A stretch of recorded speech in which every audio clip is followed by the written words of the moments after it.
Allt sem tengist íþróttum. Sportþátturinn mánudagskvöld á Suðurland FM. Jú, mikið rétt sportþátturinn með ykkur hérna á þessu mánudagskvöldi aðeins úr, boltaspjalli yfir í júdó núna. En Íslandsmóti í júdó fór fram núna helgina og það var krýndur nýr Íslandsmeistari. Það var Selfyssingurinn Egill Blöndal. Komdu heill og sæll, herra Íslandsmeistari. Já, sæll og blessaður. Hvernig hefurðu það? Bara mjög fínt. Já, herri, þetta er það ekki svolítið langþráður titill sem að þú lengi sóst eftir, er það ekki? Jú, ég er alltaf langað að fá fyrsta sæti, sko. Já, en það var nú ertu orðin Íslandsmeistari allan og þetta nú ekki búið auðvelt leið í það? Nei, alls ekki. Það verið mikið úti að æfa og svona, en það er alltaf margt frammyndar líka sem ég þarf að gera. Já, en þú ert nú búin að vera heldur betur á ferðalagi núna yfir árið 2016 og líka á árinu 2017. Hvað ertu eiginlega búin að vera að fælast í mörgum löndum? Ég bara er ekki alveg viss, sko. Ég var nú mikið úti í fyrra, sko. Var alveg svona cirka hálft ár svona samanlagt. Japan og Frakkland, Tékkland, fleiri lönd. Þetta ég er kannski kringum 10 lönd, 10-15. Já, þannig að það er búið að vera nóg í kringu það, en að vera afreiksmaður í júdó, það er ansi löng leið. Þú þarftir það ekki að keppa mjög mörgum alþjóðlegum mótum til þess? Jú, ég þarf að gera það. Já. Hvernig virkar það fyrir sig? Er eitthvað svona stigatafla til þess að komast inn á stórmót og fleira, eða svona styrkleikalisti? Já, það er styrkleikalisti og það fari eftir punktakerfið þar, sko. Og það er bara eftir hvaða mótum þú ert að keppa á, getur það mjög sterk, sko. Já. Og eins og núna ég ætla að reyna að fara að byrja að mæta á Evrópumót. Þeir eru svona titular neðst niðri, svo ferðu á eins og Evrópumeistaramót, svo kemur Landslam og Grand Prix, svo heimsmeistaramót og ólympíuleikar. Það er svona sterkast. Þannig að það er að komast í þetta, þá er leiðin væntanlega svolítið löng og erfið? Já, algjörlega, þetta er virkilega erfitt að komast eins og á ólympíuleikana.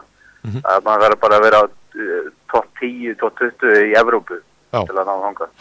Þannig að það er svona hressileg leið að komast í það.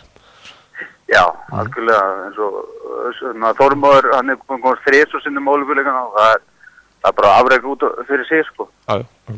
En þá að Íslandsmótinu sem var núna helgina, þetta er, þú varst eða ekki mættir Sveinbirni í úrslitum.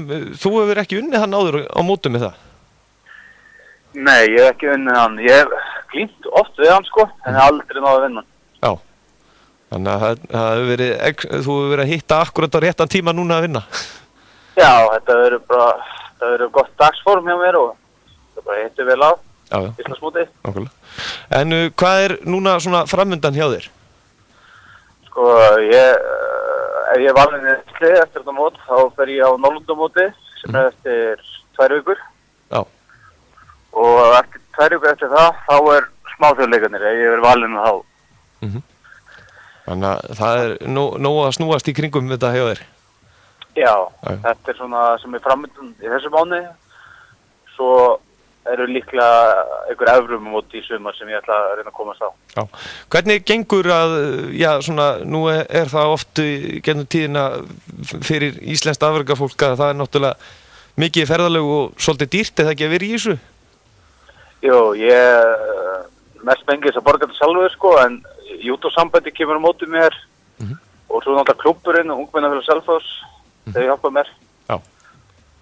En annars ég að borga yfirlega svona 50-70% sjálfur, sko. Já. En hvenær byrjað þú sjálfur í júdó? Fyrir 10 árum, 11 ára. Já. Þannig að þetta er 10. árið þitt og þá ertu orðinn Íslandsmeistari. Já. Fyrsta sinn fullorðins, allavega. Já, nákvæmlega. En það var ekki bara, þú varst ekki eini Selfyssingurinn sem var að gera góða hluti þarna. Það voru, Grímur náði meðal annars í bronsi, eða ekki? Jú, hann náði bronsi og silfri í -100. Já. Þannig og þið þekkist allir alltaf, þið eru alltaf bara að æfa saman, eða ekki? Jú, og vorum í sama flokki líka og allt, þannig. Við þekkist allir. Já. En það er en hvernig er svona stemningi fyrir júdónu?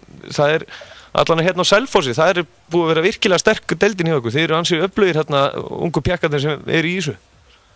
Já, við erum búin að vera með marga svona keppnismenn og náttúrulega við erum með þessi sem er aðeins yngri en ég, það er Úlfur Grímur sem er að standa sér mjög vel sko. Já. Og svo erum við náttúrulega með það sem er eldri, það er hann Þór, hann er staðið sér mjög vel. Já, er hann, eru þið byrjaðir að skella honum eitthvað á gólfið? Já, ég glindi móti honum þessa helgi og Grímur var með hann í flokki minns 100 og Grímur vann hann. Já. Og í opnaflokkunum líka. Já. Þannig að hann á eftir að rífa sig að stað núna í gang. Já, hann fæk svona ágætt spark í rassinn. Já. Hann ættir að koma hrikalega tilbaka held ég. Já, nákvæmlega. En það er allan að smáþjóðleikarnir framundan, en hvernig er svona aðstæði á þér í þjálfun? Ertu að æfa mikið úti líka? Já, ég var náttúrulega bara eiginlega allt senast ár, þá var ég eiginlega bara úti. Þannig ég ætla að reyna núna aðeins að vera meira heima, en ég ætla að fara svona styttri ferðir, ekki vera svona, ég var alltaf í 2 mánuði, 3 mánuði kannski úti. Og ætlaði að vera kannski svona 2 vikur að æfa úti. Já. Þið er að sanna pening fyrir öllu sem ferðum. Já, þannig að þú ert að vinna aðeins? Já. Það er eins og gengur gerist, en svona fyrir utan júdóið, hefur þú verið að stunda ykkur aðra íþróttir með þessu? Nei, ég hef ekki gert það ennþá sko, ég hef bara alltaf verið bara í júdóin og svo fer ég í rektinu náttúrulega. Ég bara hef ekki haft tíma fyrir neitt annars sko. Nei, náttúrulega. Já.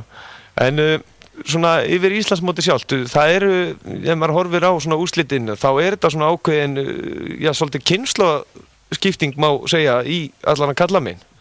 Já, algjörlega. Margir af þessum ungur strákum, eins og ég og Grímur og fullt af öðrum strákum sem voru að koma upp núna og vinna þessa eldri stráka. Sem er virkilega gaman sko, að sjá það gerast loksins. Já. Og hvenna meginn, þar er hún náttúrulega alltaf fremst í flokki, hún Anna Sofía eða ekki? Jú, hún er það er með þó nokkra Íslandsmeistaratitla. Já, og hún hefur unnið, hvenna meginn alveg örugt eða? Já, mér sýndist það, hún vinnur þetta fyrir ykkar öðru sko, hún er svo hrikalega teknísk og mikla keppnisreynslu sko. En hvernig er svona, eru margir ungi krakkar núna að koma upp sem eru efnilegir júdókappar? Já, það er töluverð sko, sérstaklega í þessum léttari flokkum, 81, 73 og 66 og 60. Það eru margir svona ungir krakkar að koma upp og það eru gaman að sjá það eftir svona 3-5 ár. Já, nákvæmlega. En er mikill munur á júdónu eins og nú þekki ég hvort annan allir keppendunum mjög vel og er mismunandi bara hverju að skella hvort öðrum? Já, allavega þessu móti, en áður fyrir hefur það vanalega verið alveg eins sko, þessi eldri og svona reyndari hafa alltaf verið að vinna. En núna breytist þetta svolítið þessu ári. Já, en það er allan að þannig, það er framöndan hjá smáþjóðleikarnir og þú veist ekki ennþá hvað þú ert að fara að ferðast mikið?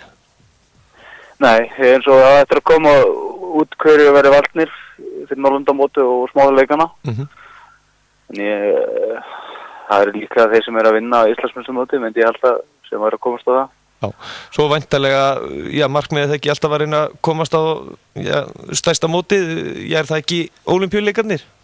Jú, það er draumurinn, maður er bara að byrja að byggja fyrir það fyrir löngu og það er maður að byrja að keppa fyrir því til að komast inn á það. Já, Egill Blöndal, þakka kærlega fyrir að gefa okkur tíma og gangi þið sem allra best. Já, takk fyrir. Takk fyrir, blessar. Nei. Já, Egill Blöndal, afreiksmaður Íslandsmeistari í júdó. Staðan í leikjum kvöldsins, lokatölur úr leik Watford og Liverpool, 1-0 fyrir Liverpool. Markið kom á 40. mínútu, það var Emre Can og beint úr hjólhestaspyrnu. Malaga sigraði Sevilla 4-2 á Spáni og svo eru leikið núna í Pepsi-deild karla, 2 leikir í gangi. Ég reyna að ná upp stöðuna í þeim leikjum. Grindavík og Stjarnan staðnir þar orðið 2-2, Stjarnan var að jafna núna á 83. mínútu og það eru 5 mínútur eftir að þeim leik. Nú í Reykjavíkurslagnum þar sem KR Reykjavík og Víkingur eigast við, staðnir þar orðin 2-1 fyrir Víkingi. Tobias Thompson kom Káringum yfir á 9. mínútu en Dorfi Snorrason jafnaði metin á 61. Svo Jeffrey Castillon sem að kom Víkingur núna yfir á 72. mínútu. Það er 81 mínúta liðin að leiknum. K.A. Akureyri sigraði Breiðablik 3-1 fyrir í kvöld.